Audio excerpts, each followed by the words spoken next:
I'd like to welcome in this morning Ralph Carmona. He is our next guest here on Good Day Maine, and we are talking about Cesar Chavez. Tomorrow is his birthday, and he is being honored here in Maine. And this day is a holiday in 8 states around the country. Right. And why is it important for Mainers to take time and recognize his accomplishments? Well, it's important, Doug, because Cesar Chavez has a certain universality about him. Douglas Brinkley, the great historian, emphasized that Cesar is going to be a sustainable figure going out into the future in this country and certainly in the state of Maine. The historian Charles Scontros emphasized that he's one of those rare individuals that sort of tilts the earth towards justice and reminds us that there's unfinished business to be done. That's what makes Cesar so significant. At the observance, and I urge everyone in the audience to come to this because it is going to be a series of voices that emphasizes that Cesar represented many segments of American society, and when you look at it in the aggregate, we're talking about all Maine people, rich, poor, noble, and commoner alike. And we're going to tell people where that celebration is taking place in just a moment. But we want to talk about, his accomplishments for the rights of laborers, and very timely into what is happening, now in our state with this whole mural controversy at the Department of Labor. He had a conference room named after him at the Department of Labor, and that was taken down. What do you think about that? Well, there is a real outrage among Latinos and people in general because Cesar was a very central figure along with Francis Perkins and others, and the reason is because he was at the core of giving people, the poorest of the poor workers in America, who lived in unspeakable conditions, who worked with unspeakable wages, the civil right to collectively organize, to fight for better working conditions and better wages. That's what Cesar Chavez reflected in America.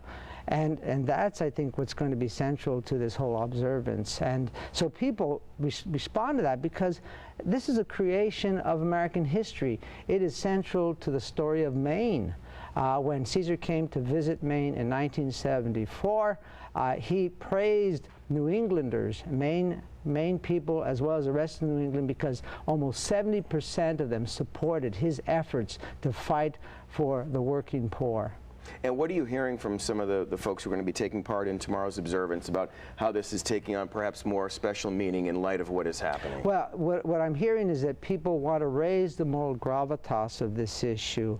People like Dr. John Radabau, who was Cesar's medical doctor and worked to serve the poor during the 1960s. He's a Harvard medical physician, educated medical physician, who was paid $15 a week. Now, why did he do this? He did it because he was moved by Cesar's words of being a pacifist. He was moved by the faith. He was moved by the conditions he saw before him as a medical doctor. $15 a week. We're going to hear a gay person talk about how Cesar was the first noted civil rights leader to support gay rights. These are different pieces of different voices of Cesar Chavez.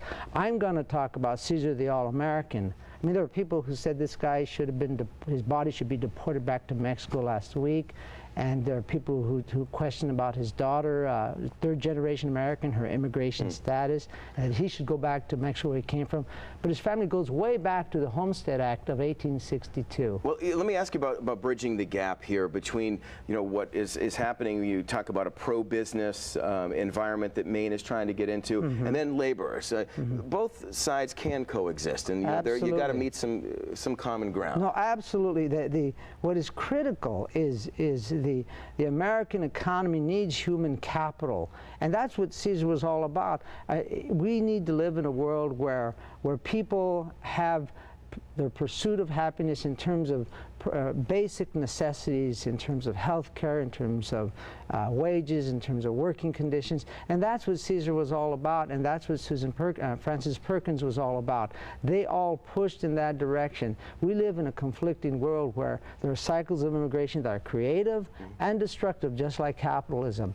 And Maine has not yet experience that. It is a 95% white state. It's the oldest state in the Union, and it needs to confront the question of diversity it faces going forward, and that's going to benefit the state of Maine.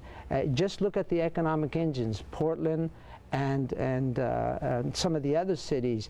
They are the most diverse regions in Maine, and they make up 40%, 50% of the economy. All right, Ralph, we're going to have to leave it right there. So the observance is taking place when and where tomorrow? It's taking place at 9 a.m. at First Parish of Portland, 425 Congress Street. Right. We hope our folks are there to people come and be a part of this observance. It's going to be incredible music, incredible voices, insights about the morality and the universality of Cesar Chavez. Okay. Ralph Carmona, thank you very much. Thank you, It's a pleasure talking with you. My pleasure. All right, good luck tomorrow. Thank you. Coming up next on A Good Day Maine, we're going to check in with Ken and Mike over at WGN for a little dose of reality. Don't go away.